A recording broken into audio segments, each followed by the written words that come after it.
How can I warm up a cold room when I first take the stage as the first speaker of the day? I said, Jordan Banks, he's a real estate pro. So how could I warm up a cold room when I'm the first speaker? That makes more sense than what I just said. Oh, certainly. yeah. Thank you for your wonderful question, Jordan. By the way, this is us answering your questions. If you'd like your question to be answered, go ahead and just send us a message and we'll put you right in the queue. So, Jordan, that's a fantastic question. A lot of speakers are faced with the daunting task sometimes of having to be like the 6 a.m. speaker. We did it. We are the opening speaker on a very large business conference. Which happens at 9 a.m., which is a little bit less daunting. 8? Oh my goodness, a little bit less daunting. 7:30. Yeah, but the really cool thing is that they show up. It's really fun. Not the last one though. The first one we did, it was a full audience. The last one was not. You blocked it out. I blocked out. The last one was not a empty audience, but it wasn't as full as the first one. No, the first one was like, oh my gosh, everyone's already in their seats at 8, and this next one it wasn't. So it's those kinds of thoughts and memories that swirl around in your head when you have to be the first speaker on the stage. So how do you warm up a completely And we did a breakfast one recently. It was like 7 a.m. Or it was a year ago, 7 a.m. That's what I'm saying. Like, yeah, it's not an enviable position to be in. Now, there are things that can help, like when you have a really great MC who can like get everybody, set the frame is what we would like to call it, right? They set the frame and like, and then they're like, all right, everybody get up on your feet. And then they'll be like, but let's just say you are completely, maybe you don't have an MC or you have an MC of lesser quality. And so what do?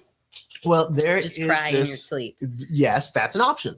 There's always an option to not show up, cry in your sleep, run away. Start the event by going, oh my gosh, it's so early. I'm so tired. Yeah, those are all options, albeit poor options that will probably not get you invited back or invited onto other stages. However, there is one thing you can do.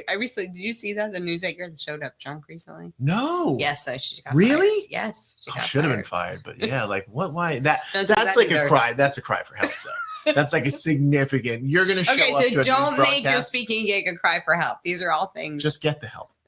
You don't have to cry. Just go get the help. However, Jordan, you've been very patient after this. Just give me the tactic. What's the strategy? So there's a little thing that we call the grand entrance. Now, wait. 1, 2, 3. The grand entrance, right? And it feels kind of like that, but way less corny. And so what you want to do is, instead of being like most speakers who will say some variation of, oh, thank you very much, Kim, for inviting me here. I'm so glad to be here So glad to be here. Thank you very much. For the next 40 minutes, we're going to talk about blah, blah, blah, blah, blah, it's great to be in Cleveland. And everybody's like, oh, God.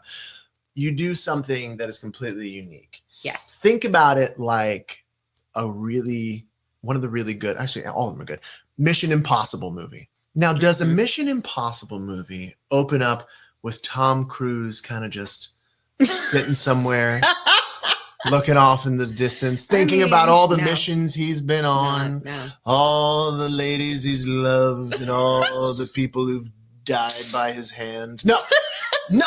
What happens? He's like hanging off of a helicopter, taking a motorcycle and flinging it off of something with his body. And no, it is like boom, you get dropped right into the action. And so that's what the grand entrance does. Now, you don't need to fling yourself off the stage unless it's that kind of concert. Please don't. And if you do, don't tell people we told you to do it. CYA, we did not tell you to do that. Exactly. Please consult your doctor before taking any advice. And attorney before taking any advice that you get from us. However, that being said, it's that moment. Start by asking a really provocative question. Yes. I love, and what I do in my keynote speech, The Confidence to Fail, is I say, have you ever made a life-changing mistake in front of 30 million live television viewers? I have. Right? That's a lean-in question. I have. Most people have not made that mistake. I have. And another way is like, okay, you tell a really amazing story, but you like start in the middle of the action, a la Mission Impossible, right? Yeah, it was a Tuesday. It was dark outside, and the only light was coming from the light on my phone screen or something. And they're like, wait, what? What's happening? The only light was coming. And we start our Aspire with a question of, what if today was the day everything changed for you and your business? Right. So it just is something that is a pattern interrupt. Yeah. Think about it that way. Most people are on their phones. Most people are like, okay, it's the beginning of the day. But and where should we be standing when we say this opening line? Oh Dustin, my goodness. What a wonderful and leading question. Attorney Kim.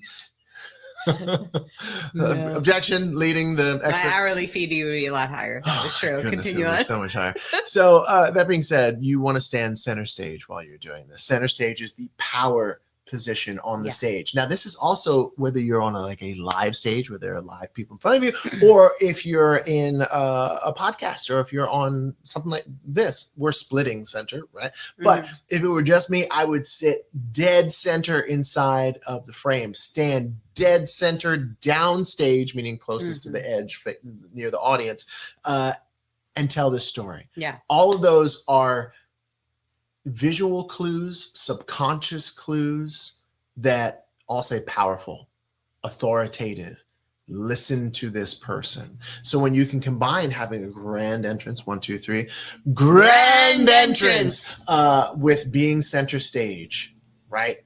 And with creating a moment of action and anticipation, provocative question, that is how you can warm up any cold audience, and people will love you. Yeah, it's gonna be the same whether it's your first speaker of the day, the speaker right after lunch, speaker at the end of the day. These are low energy moments, but when you can nail that spot by using lots of audience engagement, standing center stage, creating curiosity, then you not only are someone who brings great content to an event, you also are delivering on a need that an event organizer has, to having one of their high energy speakers that will elevate the experience of the audience. So you just brought additional value to your audience as well. Boom! Shakalaka. And a lot of people who are seated in your audience, listening to the podcast episode you're on, watching the live that you're doing, are potential clients, first of all, and also people that might book you for other speaking engagements, because you're going to stand out and they're like, oh, I've got to have them for my speaking engagement, or that person who is 1 or 2 places removed from them. So